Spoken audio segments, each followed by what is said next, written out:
Good afternoon. This is the unbiased fan Brim Reaper. Super sleepy, but figured I'd share a little bit of what I feel has been currently going down in the boxing world. So, as we all know, we have the Terrence Crawford versus Errol Spence fight going down July the 29th. I'm very, very excited for the fight. And they have already started their rounds. They went on first take. Shout out to Stephen A. Smith, even though his knowledge is, heavily casual. Listing fighters that were not even welterweights, but appreciate him bringing those gentlemen on and giving them that platform for the visibility for the fight. So, for what I seen, I saw, two men that were for the most part pretty confident. Errol Spence had to answer the question about what took so long, and a lot of people who are Errol Spence fans will be disingenuous of the fact that this fight has been long overdue, and it was well before the first set of negotiations, and that was based on the strategy and plan of Errol Spence and PBC. If we're going to be honest and real here. And then on the other token, in the negotiations, Bud actually hiring who he hired for the Celtics fight was a much better move than what he did initially trying to handle it himself, considering that it was new to him.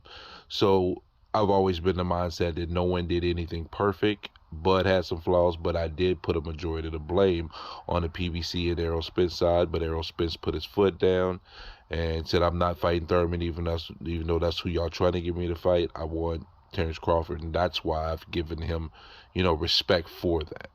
The fans, though, a lot of the Errol Spence fans are ridiculous. I mean, Bud fans have their moments, but Errol Spence fans are pretty over the top. But continuing on, because it's not about the fans, it's about the fighters. Um, you know, I hear a cocky confidence from Bud, and I hear a serious and focus Errol Spence. So I think both of these gentlemen are mentally ready for this fight. And I think that it was a nice start to the promo, even though I thought they both had sleepy in their eye. And so everybody knows, well, I don't think everybody knows, but I had asked Steven Espinosa in a tweet, when the fight was first announced. And I had a feeling this what was going to be because the blueprint worked for Ryan and Tank. And I figured they would just do a two-city promo, which would be NY and LA. He liked the tweet, and so that kind of gave me that confirmation that that's probably what's going to happen, and it's official. Thursday they will do New York, and then Friday they'll do LA. So pretty solid. This is what I expected. Sunday we have Terrence Crawford. The interview with $1 million worth of game, which I'm really looking for. And we've been getting a lot of excerpts. Shout out to my brother E Thriller for one excerpt where Boots pretty much looked bad, and I argue with dumbass fans on Twitter who call me a fanboy, considering that I'm not a fanboy at all.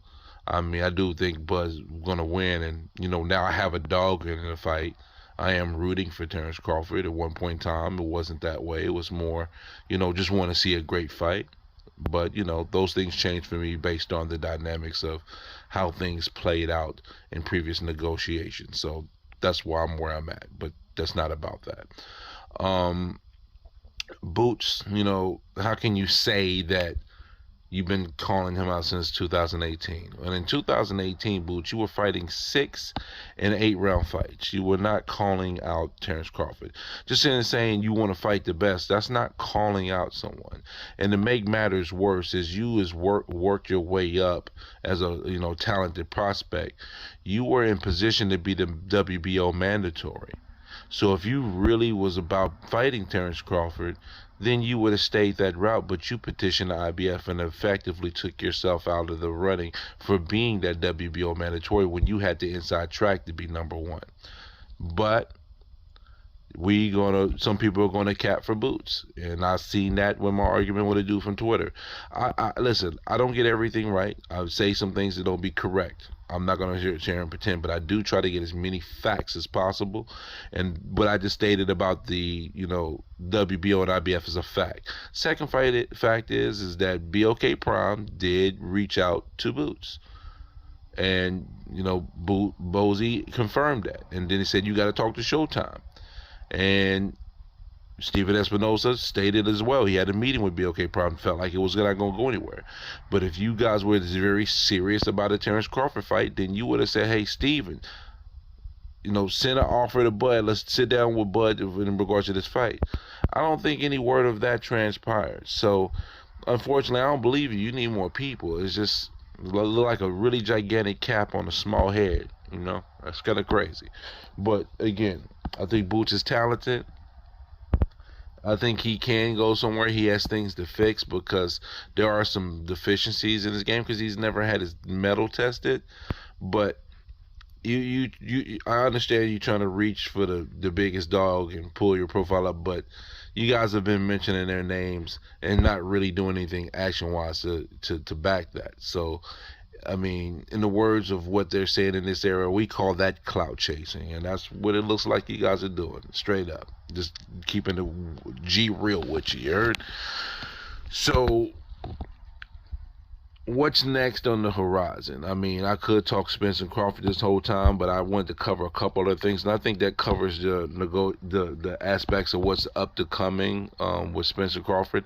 I mean, I would like to know y'all guys' opinion. If on the video, if you could express where you think Spence and Crawford should go for interviews.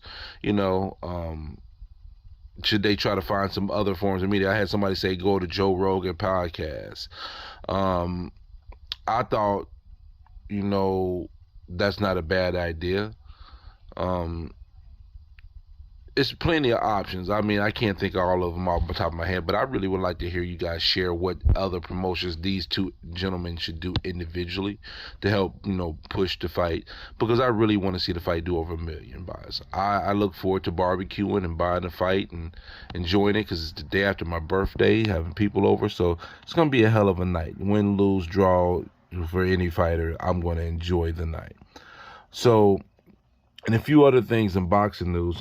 Today we got Wood versus Lara, which is a great fight. Lara really put it on Wood, and Wood was doing well for a while, but he does leave himself exposed sometimes. But the biggest thing is that Lara has now officially lost his title on the scales, and the British Boxing Council Commission, their rules. It seems like they apply their rules only when they want to, and they meddle when they want to, and sometimes they do it stupidly. Like, the man needed to drop 2.5 pounds, and this was on Wednesday, so he had till Friday to do that. Why would you not allow him to do that and say it's unsafe to do that, and then force him to possibly still have to drop the weight afterwards when in regards to Lara making that request? I mean, Wood making that request. It doesn't make a lot of sense. It seems pretty asinine. It's really questionable, and these are some of the things in boxing that disturbs me. But they still looking to fight, and I think even though this could really be potentially a bad thing for Lara and deplete him, and maybe take something off of his punches and everything, but I think he's going to be kind of pissed about the situation, and I think the knockout might come a little earlier. Last fight was 7th round. I think it will be 5th round this time. So I do have Lara knocking out Wood in the 5th round, and unfortunately, he still loses his title on the scales.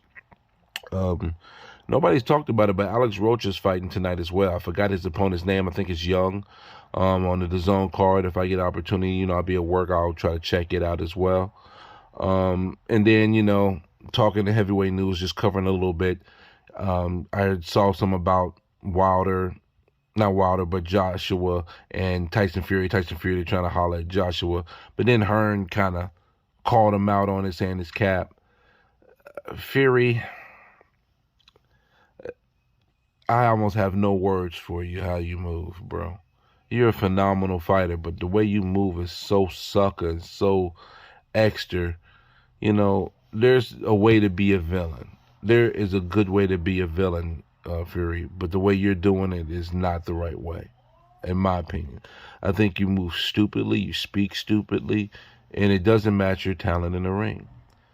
I don't think you had any intention of fighting the Ugas at the time that date was for that fight initially, because I knew you wasn't training to be ready for that fight. So you did the stall tactics, all the nonsense, and people are catching on to the bullshit that you're doing.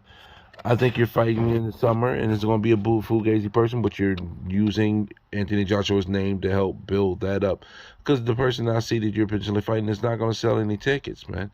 And some people are confused thinking Tyson Fury's a cash cow when he's not. He's got popularity, but he's not a cash cow. He has to have the right dance partner. You know, I mean, and it's proven now. Every fighter almost has to have a right dance partner. If you see Canelo's numbers, he's taking a hit with a rider fight. You see Haney and Lomachenko, which was a really good fight. It still only did 150K. So the dance partner and the time and the promotion, all those things play a role. And I just think Fury is promoting in a way that leaves a foul taste in my mouth because his word is dookie to me, and that's just how I feel about it. But it is what it is. So I think I'm going to wrap this video up again. I'm really looking forward to Sunday's $1 million worth of game. Shout out to Gillian Wallow, with Terrence Crawford. And I want to see these guys have other interviews.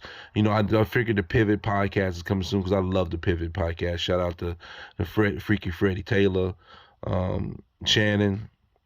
I'm so tired. I apologize. And Ryan, shout out to all those gentlemen because I really appreciate their show and the deeper aspects that they touch into it. So I hope they would get Crawford on there and talk about those things. I know they've had Spence on there, and maybe they could have another one with Spence, but I definitely would want to see Crawford on there.